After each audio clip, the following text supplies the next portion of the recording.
In the late 1970s, residents of Circleville, Ohio, began receiving strange letters. They were anonymous, handwritten, and terrifyingly specific. The writer knew personal details about the lives of local citizens, things no outsider should know. Affairs, financial troubles, secrets. The tone was threatening, the intent clear: expose the truth or face the consequences. At first, people dismissed the letters as pranks, but then more came. Hundreds, each more aggressive than the last. They were postmarked from nearby towns, but always unsigned. Whoever was behind them was watching, listening, writing. The letters weren't vague. They included real names, addresses, and information only someone close or observant could have known. The language was plain, but laced with anger. Sometimes they warned, other times they demanded. Always, they created fear. Circleville was a quiet, working-class town. The kind where people left their doors unlocked, knew their neighbors, and trusted their community. But when the letters began, everything changed. Suspicion replaced small talk. People started looking over their shoulders. Relationships fractured. And then, the letters turned deadly. The most targeted victim was Mary Gillespie, a local school bus driver. In 1977, she began receiving letters accusing her of having an affair with Gordon Massey, the school superintendent. The writer warned her to stop. Mary denied the accusations and ignored the threats. But they didn't stop. Soon, signs appeared along her bus route, graphic, humiliating, and public. It wasn't just private harassment anymore. It was a campaign.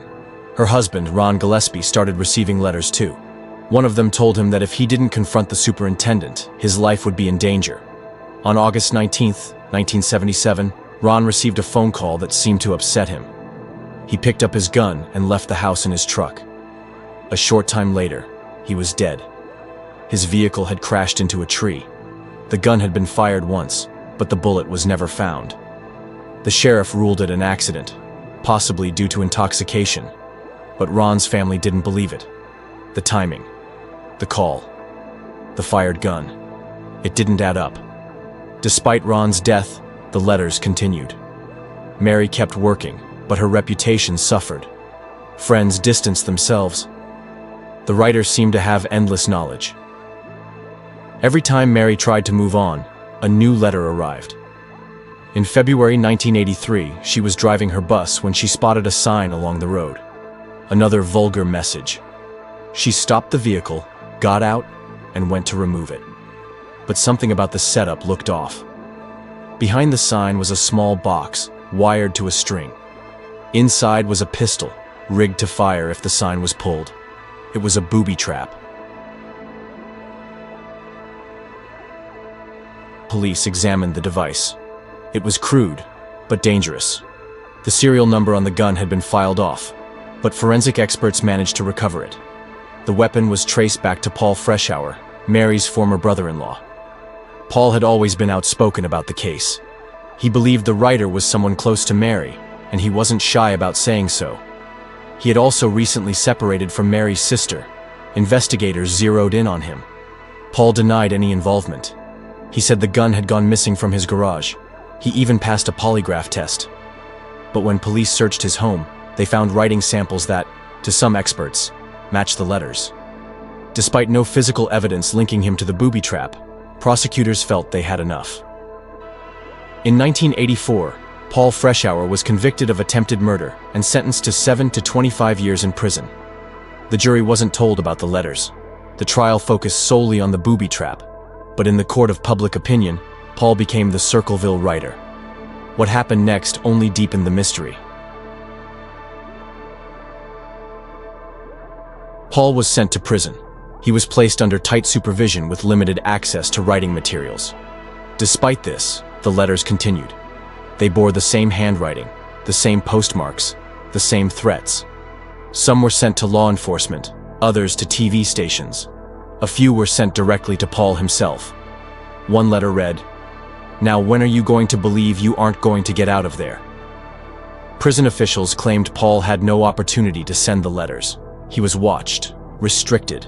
If he wasn't writing them, who was? This created a divide in public opinion. Some believed Paul had a secret accomplice. Others were convinced he was innocent. Over the years, handwriting experts offered conflicting analyses. Some said it was a match. Others said it wasn't. Paul was granted parole in 1994 after serving 10 years. He maintained his innocence until his death in 2012. He even created a website to share his side of the story, posting case files and personal letters. After Paul's release, the letters stopped. Dozens of theories have emerged over the decades. One of the most popular is that Paul Freshour was framed, either by someone close to the investigation or by a person with a personal vendetta. Supporters of this theory point to the booby trap itself, which didn't match Paul's knowledge or behavior. Others believe the writer was a local who used their position, perhaps as a postal worker or school employee, to gain access to information. Some letters referenced events that hadn't been made public. Whoever wrote them knew things only insiders would know. There are even wilder theories: a secret group, multiple writers, or a cover-up involving local officials. The idea that more than one person was involved gained traction after several letters were sent while Paul was incarcerated. In 1993, the TV show Unsolved Mysteries aired a segment about the Circleville letters.